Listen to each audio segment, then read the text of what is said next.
Hello, আসসালামু আলাইকুম। আপনাদের সবাইকে আমার চতুর্থ টিউটোরিয়ালে স্বাগতম। আমরা ইতিমধ্যে টিউটোরিয়াল থ্রিতে দেখেছি যে কিভাবে উবুন্টু অপারেটিং সিস্টেমে টার্মিনাল ইউজ করে কিছু বেসিক শেল কমান্ডের কাজ করা হয়। আজকেও আমরা কিছু নতুন শেল কমান্ড শিখব। সো আজকে আমরা যেসব শেল কমান্ড শিখব তার মধ্যে রয়েছে কিভাবে স্যাম্পল ক্যালকুলেটর তৈরি করা হয়, মানে আমাদের টার্মিনালে কিভাবে আমরা যোগ বিয়োগ গুণ ভাগ এগুলো করতে পারি। তারপর আমরা শিখব কিভাবে রেঞ্জ নাম্বার ইউজ করতে হয়। তারপরে আমরা শিখব কিভাবে স্টার প্রিন্ট করে পিরামিড তৈরি করা হয়। তারপরে আমরা শিখব যে আমরা দুটি নাম্বার নিব, ধরেন আমরা 3 এবং 5 দুটি নাম্বার নেব এবং 3 থেকে 5-এর ভিতরে যে সংখ্যাগুলো থাকে এই নাম্বারগুলো কিভাবে প্রিন্ট করতে হবে শেল কমান্ডের মাধ্যমে। চলুন তাহলে শুরু করা যাক। আমরা টার্মিনালে গিয়ে নিউ টার্মিনাল ওপেন করলাম। সো এটা আপনার হোম ডিরেক্টরিতে আছে। সো আমরা প্রথম কি করতে হবে, সিডি স্পেস ডেস্কটপ লিখে এটা আপনার ডেস্কটপে নিয়ে আসলেন। এখন আমরা যদি প্রথমে ক্যালকুলেটরে কিছু নাম্বার অ্যাড করতে চাই, যোগ করতে চাই, তাহলে আমাদের যে কমান্ডগুলো প্রথম লিখতে হবে, ফার্স্টে আমরা একটা ফাইল ক্রিয়েট করতে হবে সিএটি। ইতিমধ্যে আমি আপনাদেরকে শিখিয়েছি কীভাবে ফাইল তৈরি করতে হয় টিউটোরিয়াল থ্রিতে। সো সিএটি, এখন ফাইলের নেম, ধরুন আমি ফাইলের নেম দিলাম নিলয়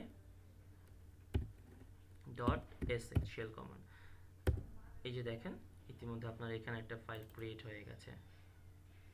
এখন যোগ করার জন্য এসব কমান্ড লিখবেন। ইকো, আপনি প্রিন্ট করতে চান কি, ইন্টার টু নাম্বার, দেন আপনি যে দুইটা নেবেন, suppose read A read B, মানে এ এবং বি আমরা রিড করলাম। এরপর আমাদের যেটা করতে হবে, ইকো সাম রেজাল্ট আর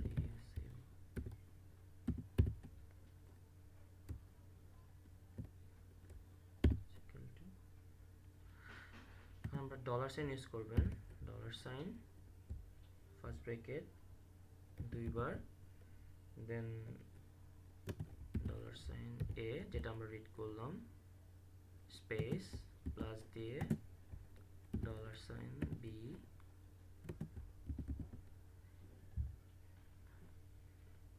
দেন আমাদের সেমিকলন কম। এখন আপনাদের যেটা করতে হবে, কন্ট্রোল ডি প্রেস করবেন। সো তখন এইভাবে আউটপুট চলে যাবে। এখন আমরা যদি প্রিন্ট করতে চাই, এখানে আমরা তো যেমন সিতে করেছি প্রিন্ট করার জন্য, প্রিন্ট এফ প্রিন্ট করার জন্য এখানে ব্যাশ দিয়ে প্রিন্ট করতে হয়। সো BASH স্পেস আপনি যে ফাইলে সেভ করেছেন, যেমন আমি এখানে নিলয় নাম্বার ফাইলে সেভ করেছি, সো আমি নিলয় প্রেস করলাম ডট SH। এখন আপনাকে দুইটা নাম্বার দিতে বলবো, যেমন আমি এখানে দিলাম 5, তারপর দিলাম 8, মানে 8 আর 5-এর যোগফল কীভাবে হবে 13। এভাবে আমরা উবুন্টু অপারেটিং সিস্টেমে শেল কমান্ড ইউজ করে যোগ করতে পারি। এখন যদি আমি মনে করেন যে বিয়োগ গুণ ভাগ এগুলো কীভাবে করতে হয়, এগুলো করতে তো অনেক হবে। সো আমি ক্যাট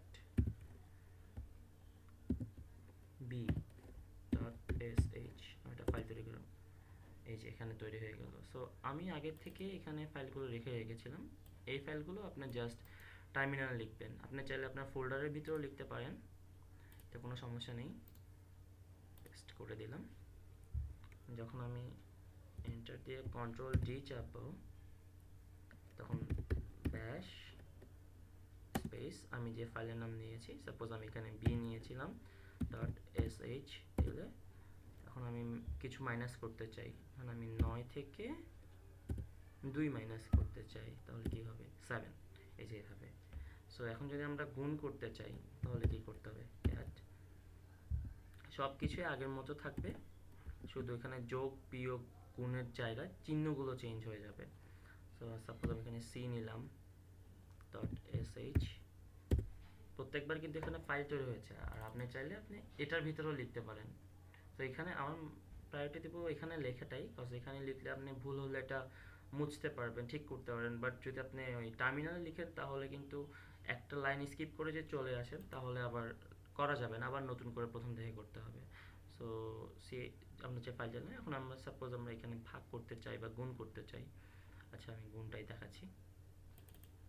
এই যে জাস্ট গুণে সব কিছু আগের মতো থাকবে, জাস্ট মাঝখানে চিহ্নটা চেঞ্জ হয়ে যাচ্ছে।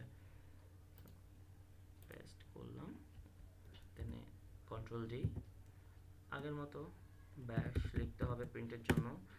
দেন আপনি যে ফাইলে রেখেছেন, আমি এখানে সি ফাইলে রাখলাম .sh। এখন আমি এখানে 15 সাথে 7 গুণ করতে চাই, কত হয় 105। ঠিক এভাবে আপনি ভাগও করতে পারবেন, জাস্ট মাঝখানে চিহ্নটা চেঞ্জ করে ভাগ করে দেবেন। সো এখন আমরা দেখব কিভাবে উপরন্তু অপারেটিং সিস্টেম ইউজ করে আমরা, সাপোজ আমি একটা নাম্বার নিলাম এখানে 10, একটা নিলাম 15, এর ভিতরে কি কি নাম্বার আছে এগুলো কিভাবে প্রিন্ট করতে পারি। সো আগের মতোই জাস্ট আমরা একটা নতুন ফাইল ক্রিয়েট করে নিতে হবে, ক্যাট। সাপোজ আমি এখানে ডি নাম্বার ফাইল ক্রিয়েট করলাম .sh দিয়ে দিলাম। সো এই যে এখানে ফাইলটা ক্রিয়েট হয়ে গেছে। সো এই জিনিসটা আমরা আগের থেকে আমি করে রেখেছি, তো আমি ওখানে চলে যাচ্ছি।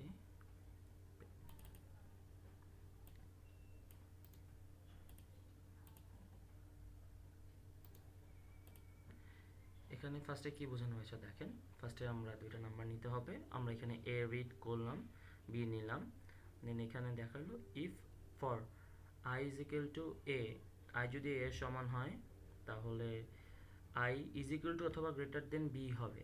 যদি এটা হয় দেন আই প্রত্যেকবার যোগ হতে থাকবে এক এক করে, যতক্ষণ পর্যন্ত আই বি তার সমান অথবা তার চেয়ে ছোট না হচ্ছে বি আই এর চেয়ে, ততক্ষণ পর্যন্ত প্রিন্ট হতে থাকবে, এক এক করে ইনক্রিমেন্ট হতে থাকবে।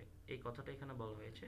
সো এখানে ডান দেওয়ার পর কন্ট্রোল ডি যখন আমরা দিলাম, সো ব্যাশ, মানে যে আমি ফাইলের নাম দিয়েছি স্পেস দিয়ে d.sh।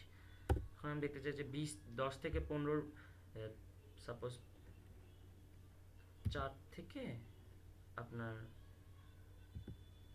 7-এর ভিতরে কি কি আছে, 4, 5, 6, 7 এই নাম্বারগুলো আপনাকে পর্যায়ক্রমে প্রিন্ট করে দেখাচ্ছে। সো এখন আমরা দেখব কিভাবে স্টার পিরামিড তৈরি করা হয় এই উবুন্টু অপারেটিং সিস্টেমের মাধ্যমে। সো প্রথমে আপনাকে যথাযথ আগের মতো ফাইল তৈরি করতে হবে। ফাইল তৈরি করার জন্য ক্যাট, এই ফাইলের নাম সাপোজ আমি দিলাম f.sh।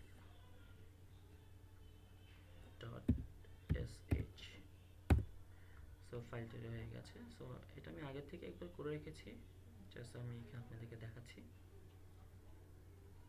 পিরামিড,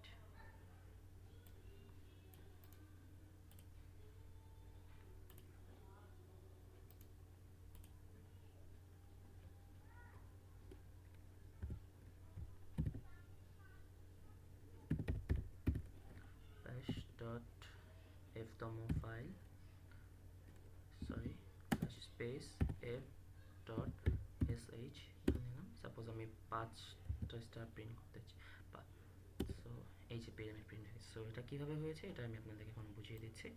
সেটা হলো যে দেখুন, যখন আমরা এখানে ফার্স্টে একটা ফাইল ক্রিয়েট করলাম sh দিয়ে, দেন আমরা এ রিড করলাম। এখন আমরা i এর ভিতরে i ইজ ইকুয়াল টু 1 নিলাম। আবার এখানে বলে দেওয়া হলো i is less than or equal, i is greater than, less than or equal to a।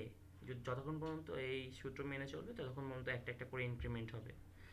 এরপর ফর আবার একটা না হলো ইফ এলসের জন্য মতো, j is equal to 1, j যতক্ষণ পর্যন্ত আপনার আই থেকে ছোট বা তার সমান থাকবে ততক্ষণ পর্যন্ত যে প্রিন্ট করতে হবে। সো আমরা ইকো দিয়ে এখানে মানে কি প্রিন্ট করছি, স্টার প্রিন্ট করতে চাচ্ছি। সো এরপরে এখানে জাস্ট 5 যখন এন্টার করলাম, প্রথমে একবার একটা স্টার প্রিন্ট হলো, দেন দুইবার দুইটা, তিনবার তিনটা, চারবার চার, পাঁচটা পাঁচটা, এভাবে 5টা স্টার পিরামিড প্রিন্ট হয়ে গেল। সো আমাদের আজকের টিউটোরিয়াল এতটুকু ছিল। আশা করি আপনাদের বুঝতে সুবিধা হয়েছে। আমাদের নেক্সট টিউটোরিয়ালে আমরা নতুন কিছু শেল কমান্ড শিখব। সেই পর্যন্ত ভালো থাকবেন। আল্লাহ হাফেজ।